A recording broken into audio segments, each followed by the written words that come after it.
I think Rajasthan provides a lot of opportunity, one for learning for other countries because of the interesting things that the state is doing in terms of Mayojana, the insurance scheme. It's the most well-funded scheme in India, covering about 80% of the population. So there's a lot to learn there.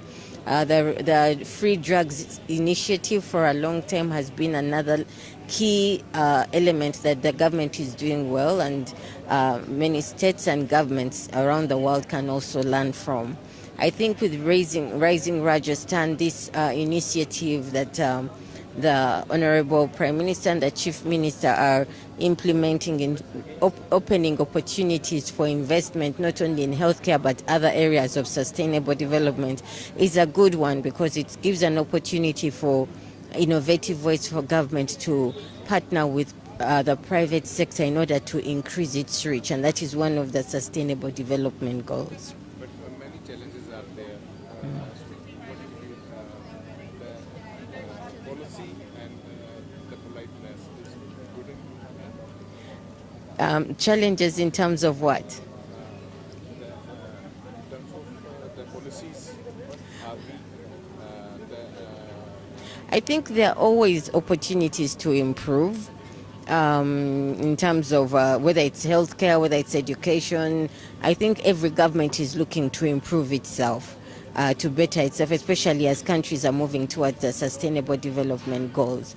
But I think looking at what the government has put in place, both at the union level with Viksit Bharat and the like, I think there is a lot that the government is trying to do in order to increase investment, but also provide opportunities for innovators, entrepreneurs, people with ideas, giving them the space to participate and engage.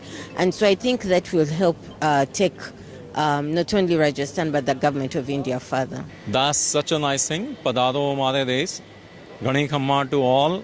That's what Rajasthan government is saying, and this is the best way to synergize the energy from all the Rajasthanis across the globe. So if every year, as this day has been announced, 10th December, right? So every year, if that energy is coming, a lot will get evolved, right?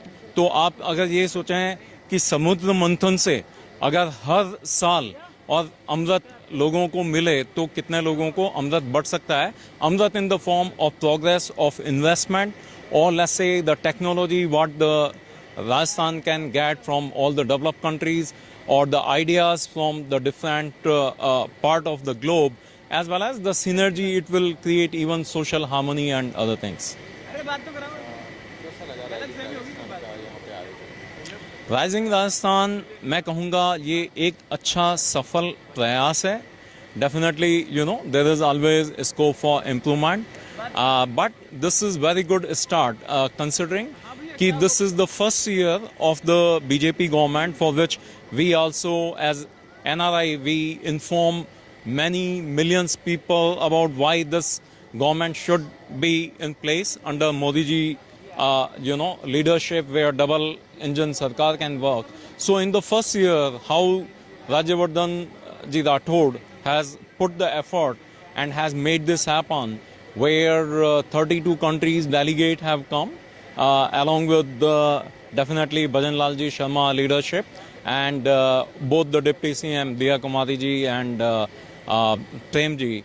So this is the great thing, and we see once it is going with the leadership of Modi ji, then we know Modi hai to mumkin hai, right? So that's how we are seeing this as very good starting effort for Rising Rajasthan, and I'm sure that as Rajyavardhan ji Rathod mentioned, ki let's have a team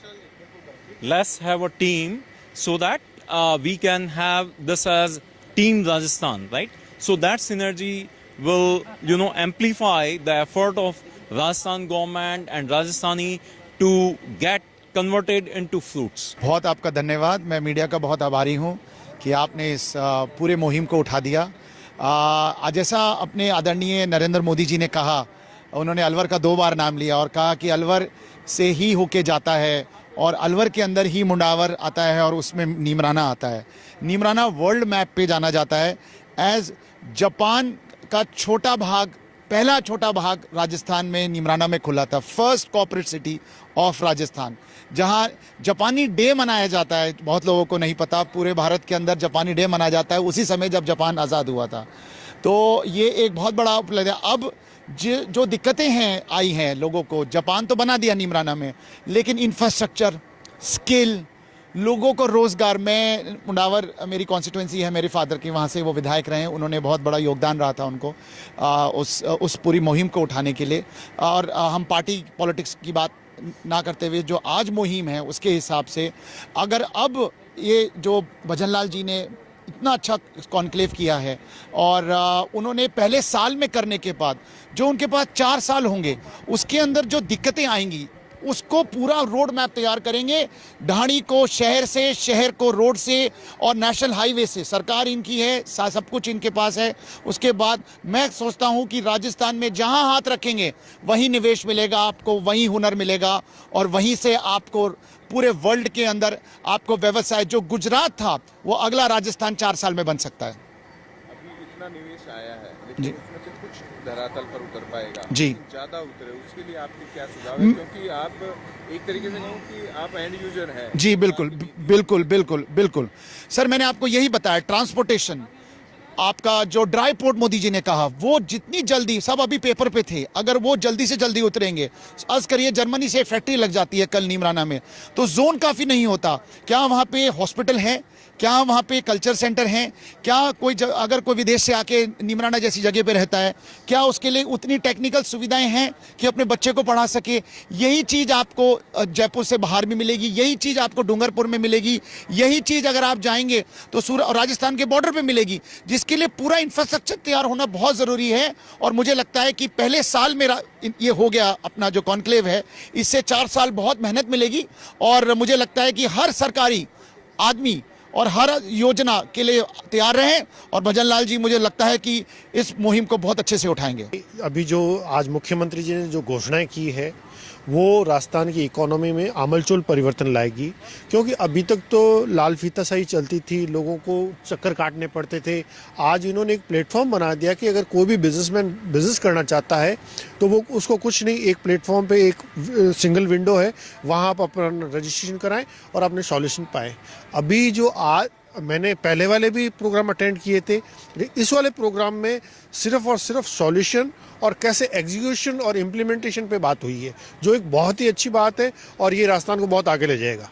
बड़ी चुनौतियां भी हैं, राजस्थान इतना आसान प्रदेश नहीं है, हालांकि political stability है, डबल इंजन की सरकार है, लेकिन फिर भी चुनौतियां राजस्थान में इंफ्रा को लेकर, यहाँ नीति और नीयत दोनों को लेकर हमेशा रही है। तो अब इन परिस्थितियों में आप क्या मानते हो जो सरकार पहले ही साल में ऐसा आयोजन किया? देखिए ये जो समस्याएं थी, ये जो हर्डल्स थे, वो हटा के ही सॉल्यूशन किए गए हैं और राजस्थान में इतना पोटेंशियल है। अब जो देश 3rd लार्जेस्ट इकोनॉमी भी बनता जा रहा है, मेरा ये मानना है कि राजस्थान का बहुत बड़ा रोल होगा। और 3rd लार्जेस्ट इकोनॉमी अगर आप इमेजिनेशन की लैंग्वेज में समझा जाए तो मैं आपको ये कहना चाहूँगा कि ये हर आदमी की ट्रिपल इनकम होगी। जैसे आप पहले देखें, किसी के पास गाड़ी नहीं थी, किसी के पास मकान नहीं था, आज की 30% लोगों के पास ये सुविधाएं हैं, आने वाले टाइम में 80% लोगों के पास होगा। तो आप सोच सकते हैं कितनी बड़ी ग्रोथ होगी। मैं खुद एक फाइनेंस बैकग्राउंड से रहा हुआ हूँ, MBA फाइनेंस हूँ।